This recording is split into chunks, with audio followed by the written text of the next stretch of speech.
Hey everyone, I recently did a video comparing Bible formats, and today I wanted to discuss with you about Bible covers and maybe get some feedback on this. There's a word that is used a lot when talking about Bible covers.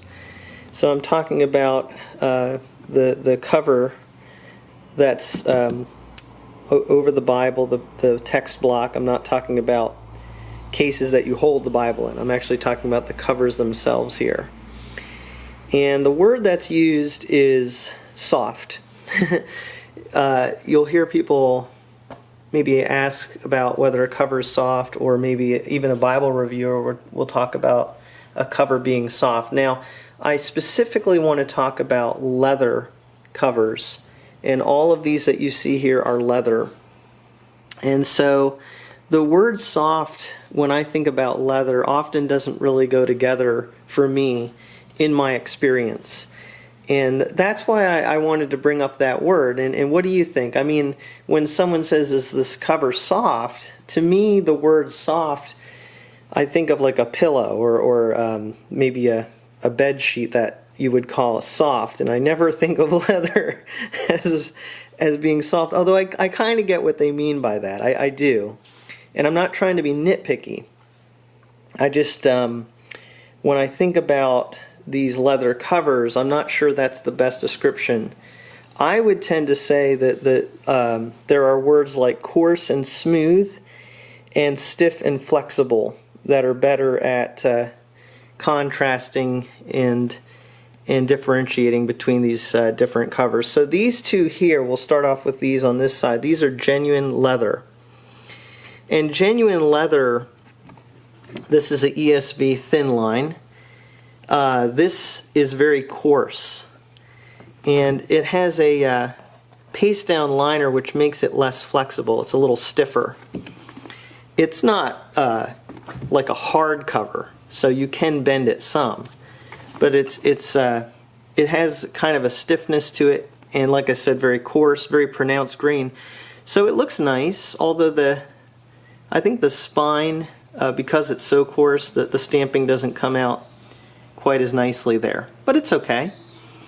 And it's definitely durable. Same with this here. This is a Thompson chain, genuine leather. And it has kind of a tough feel to it. The grain on this genuine leather is really nice. And it has a synthetic lining that I would say is a little more flexible than what I showed you here with the paste down liner. So I think when you're looking at Bibles, what you want to ask yourself is, do I want something that is flexible? And with a bigger Bible, it can be kind of nice, in my opinion, to have something that's a little stiffer. If it's too flexible and it's a big Bible, it can actually be kind of hard to hold and carry around, especially when it's open, because it can just get to be so floppy, and when it's big, that can be hard to handle. Then we get to kind of a step up from genuine leather, would be calfskin. Well, step up depending on how you look at it. But this is from Church Bible Publishers. It's an ironed calfskin. So you do see the grain in there, but because it's ironed, it's smoothed out. Although I will say, I think this is calfskin too. This is an older Nelson thin line, and even when I got it brand new, it was pretty smooth. So I think calfskin is a little smoother than genuine leather in my experience. And so because of that, some people have complained it's easier to scratch. It's maybe a little bit more vulnerable to getting marred. So that might be a downside. However, it's very flexible. Now, is it soft? Yeah, I guess if I was going to use the word soft, calfskin might be my most likely where I might say, okay, yeah, that it does have a soft feel to it. So calfskin is really nice. But you're going to usually pay, I think, more for calfskin than you would for just a genuine leather. However, the downside is, these are actually a little tougher, and in some ways, for certain uses, you might want that. This is not. This here actually is synthetic liner and edge lined cover, and this is the same edge lined synthetic liner. This is pretty floppy, but because it's a small thin line, that's fine. This is, I would say it's flexible, definitely flexible. Calfskin is usually very flexible, but not this. This isn't super floppy, this Church Bible Publishers, but it is enough to where you can kind of see what I'm talking about.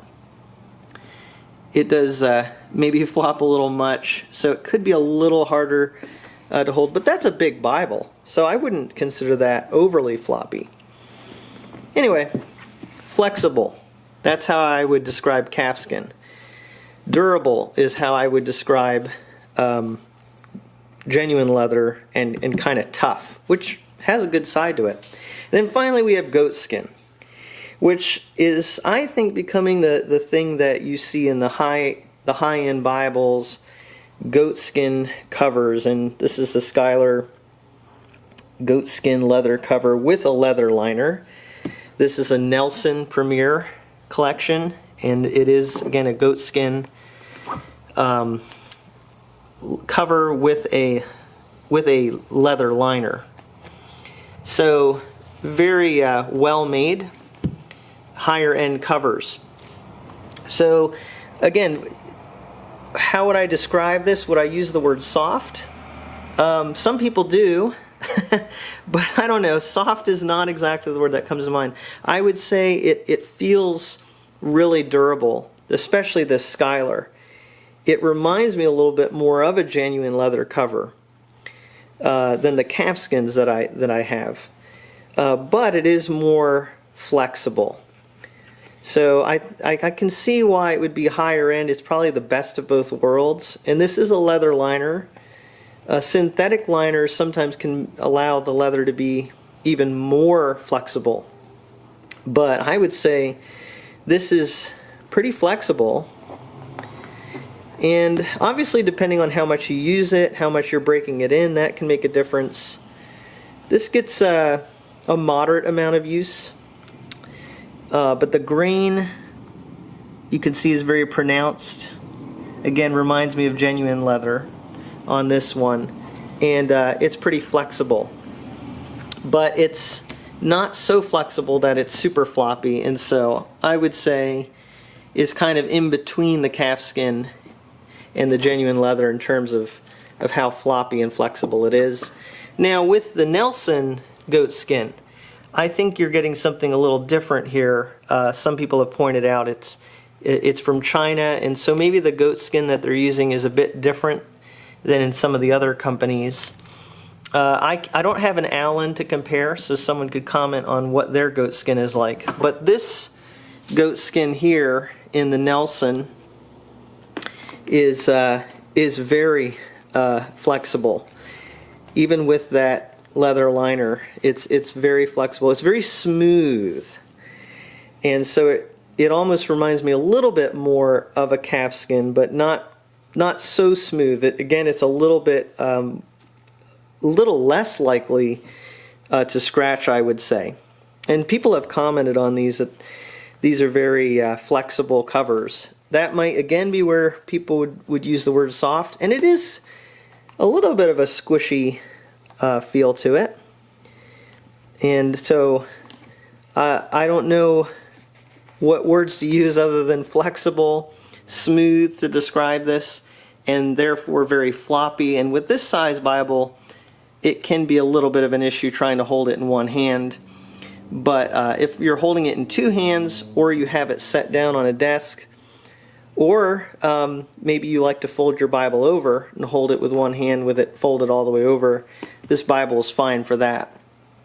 So yes, it really does mimic more of a soft cover book, but it being goatskin, I would say, still has a very durable kind of a feel to it, but not so much of that tough leather feel that you get with the genuine leather. So wow, that took a long time to describe, but Let me just summarize by saying genuine leather is going to be tougher and stiffer, generally speaking. Calfskin is, in my experience, more flexible and smooth. And yes, maybe getting more to that soft feel, if you want to use that word. And then goatskin would be, in my experience, more of a kind of, it's flexible, but it is still kind of has a tough feel to it, a little bit more of a durable feel. So that's how I would generally describe leather covers. And then I'm not even commenting, there's other ones that are out there. Church Bible Publishers is actually using water buffalo with some of their covers. And again, I would guess it's going to be a little bit more like goatskin, pretty tough, but still more flexible than a genuine leather cover. So there are some other covers that are out there, but this is generally what you're seeing. This would be kind of getting into a more expensive Bible than just a synthetic cover. It is genuine leather. Then you have something that maybe is even more expensive when you get into the calfskin, and then the highest end would be goatskin. And I think you can see from what I've described why why they're used the way they are and why people like them for those different reasons. So anyway, those are some thoughts on Bible covers that are leather. Let me know in the comments what you think about this and what your favorite covers are, what you think is best for your use. And thank you so much for listening and watching this review from a fresh perspective.